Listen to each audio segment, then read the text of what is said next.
Hello everyone. If your website is not giving you good results or not converting the visitors in paying clients, then you are at the right place. My name is Pappu Kumar Singh. I'm a web designer and a developer. We help aestheticians to build their brand or also grow their brand, whether it is by running their social media ads or by designing their website. So in today's video, I'm going to show you a simple step-by-step process to massive website design results.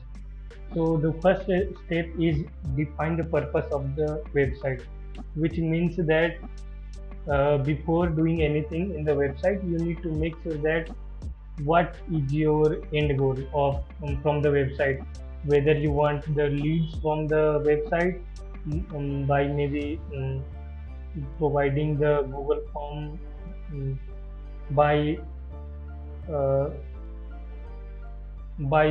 filling the form, by letting the users fill the form and then become a lead, and or maybe you want to make a sale directly from the website. So if you have your purpose clear about why you need a website, then we can move to the next step, which is wireframing and planning. Wire Wireframing is the process of planning that which content will be on the which section of the landing page, whether it will be on the hero section, uh, whether it will be after the hero section, whether it will be in the middle of the page, so where it will be. So that's what the wireframing means that, and you need to make sure that your website is set up in a way that user will have a clear step by step process of what you want to convey from the website when you are building the website. Now let's talk about what is branding foundation. In branding foundation, you need to make sure that you are choosing the color palette before doing anything. So what color you want to use? The most optimal case is choosing three colors to design the whole website. If you are using many colors, it will not make sense. Uh, Stick with 3 to 4 colors only, mostly 4 to 5 colors, and minimum 3 colors is the minimum requirement which you need to have in your website.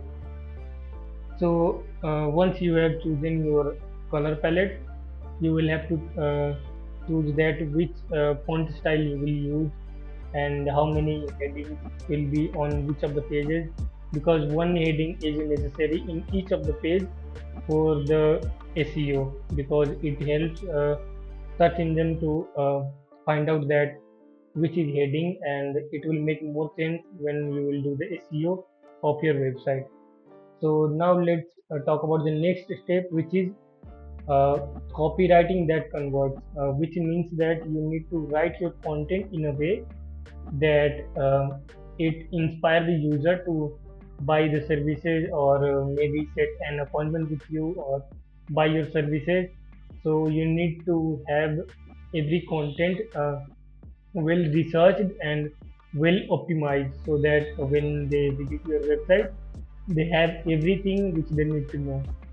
Let's suppose if your website is related to any clinic, because we build a website for esthetician. So uh, in that case, let's suppose if you have a treatment page, in that page you need to make sure that what is this treatment all about, what is the benefit of treatment, what are the aftercare which we need to implement after doing this treatment. So you need to have all the content in place, so that uh, user will have everything which they need to know before buying your services or maybe booking the call with you. Now let's talk about the next step, which is responsive and fast. Uh, in today's world, 70% of your visitors will be from the phone.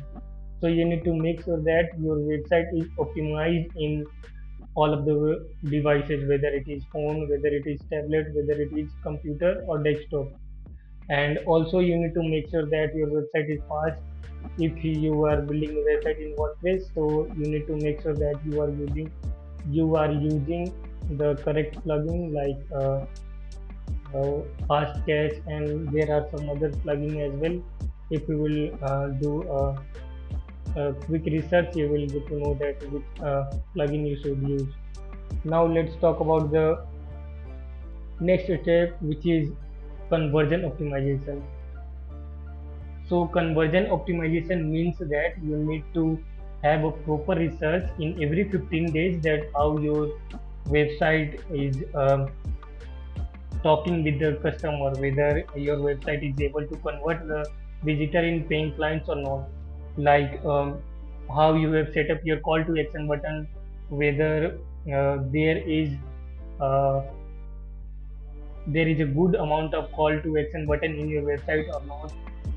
The best thing is you need to have a call to action button in a menu only, so that there is an option like book an appointment with us or start a project with us or fill this form for a re-audit, something like that. So they will have a good option to uh, click on the call to action button, what is the color of your call to action button, and which part of the in which part of the website your call to action button is located. So you need to do a proper research on what this conversion optimization means, that and how your call to action button is placed all over the website. So the next step is SEO basic, which means that you need to set up a basic SEO, which is technical SEO. Like you will have to set up a Google Search Console where you will be able to submit your sitemap, so that Google will know that Google will know whenever you will update anything in your website, or also upload anything other than what your website is currently. So once you will have set up a basic SEO, then you need to go to the next step, which is launch and test, which means that you need to launch your website and then see that what is not working, if the website is mobile friendly or not, and in which areas your website is lacking. So do a proper test, and then you will be good to go. So these were the uh, quick step by step process for getting results from the website design. If you have any question, then you can ask in the comment section, and we will see you in the next video.